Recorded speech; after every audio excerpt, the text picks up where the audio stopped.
Hero Naveen Polishetty jackpot కొట్టబోతున్నారా? ఓ legendary director చేసే సినిమాలో నటించే లక్కీ ఛాన్స్ వరించనుందా? ఈ క్రేజీ చిత్రంలో హీరోయిన్ కూడా ఫిక్స్ అయిందా? ప్రస్తుతం సోషల్ మీడియాను ఊపేస్తున్న వార్త ఇది. ఇంతకీ ఆ డైరెక్టర్ ఎవరో కాదు, మణిరత్నం. ఆయన డైరెక్షన్ లో పని చేయాలని ప్రతి ఒక్కరి డ్రీమ్. ఆయన సినిమాలో హీరోయిన్లకు సైతం మంచి ప్రాధాన్యత ఉంటుంది.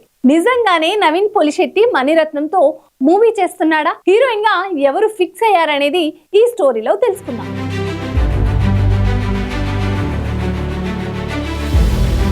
మణిరత్నం అంటేనే లవ్ స్టోరీస్ కు కేర్ ఆఫ్ అడ్రస్. కేవలం లవ్ స్టోరీస్ మాత్రమే కాకుండా వాటిని మెసేజ్ ఓరియంటెడ్ గా తెరకెక్కించడంలో ఆయనకు ఆయనే సాటి. అందుకే దేశంలోనే దిగ్గజ దర్శకులు ఒకరుగా గుర్తింపు తెచ్చుకున్నారు. ఆయన రీసెంట్ మూవీ టంగ్ లైఫ్ విడుదలకు సిద్ధంగా ఉంది. ఇక నవీన్ పొలిశెట్టి విషయానికి వస్తే డిఫరెంట్ స్టోరీస్, రోల్స్ ఎంచుకుంటూ టాలీవుడ్ ఇండస్ట్రీలో తనకంటూ ఓ ప్రత్యేక స్థానాన్ని సంపాదించుకున్నారు. ఆయన కామెడీ టైమింగ్ కు సపరేట్ ఫ్యాన్ బేస్ ఉంది. ఏజెంట్ సాయి శ్రీనివాస్ ఆత్రేయ మూవీతో హీరోగా ఎంట్రీ ఇచ్చి ఆ తర్వాత జాతి రత్నాలు, miss Shetty, mister Polishetty movies తో మంచి విజయాలు అందుకున్నారు. తాజాగా అనగనగా ఒక రాజు మూవీతో ఆడియన్స్ ను ఎంటర్టైన్ చేసేందుకు సిద్ధమయ్యారు. నవీన్ పొలిశెట్టితో ఒక అందమైన లవ్ స్టోరీ తీసేందుకు మణిరత్నం ప్లాన్ చేస్తున్నట్లు తెలుస్తుంది. త్వరలోనే ఈ మూవీ షూటింగ్ ప్రారంభం కానుందని టాక్ వినిపిస్తుంది.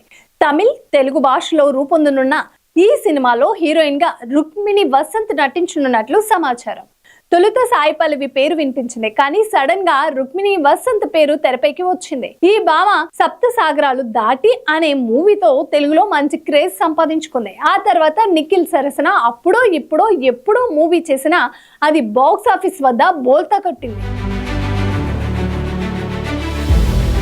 ఇదంతా బాగానే ఉంది, కానీ ట్రెండ్ కి కాస్త దూరంగా వెళ్తున్న మణిరత్నం నవీన్ పొలిశెట్టి మీద ఎలాంటి సబ్జెక్ట్ రాసుకుని ఉంటారనేది ఆసక్తికరంగా మారింది. తనలో కామెడీ టైమింగ్ వాడుకునే హాస్యం మణిరత్నం రాస్తారా అనేది సస్పెన్స్. ఆ మాటకొస్తే ఇప్పటిదాకా మణిరత్నం ఆ జానర్ తీయలేదు. అయితే నవీన్ తో సఖి, ఒక బంగారం లాంటి మూవీస్ లా తీయొచ్చని నెటిజన్లు కామెంట్లు చేస్తున్నారు.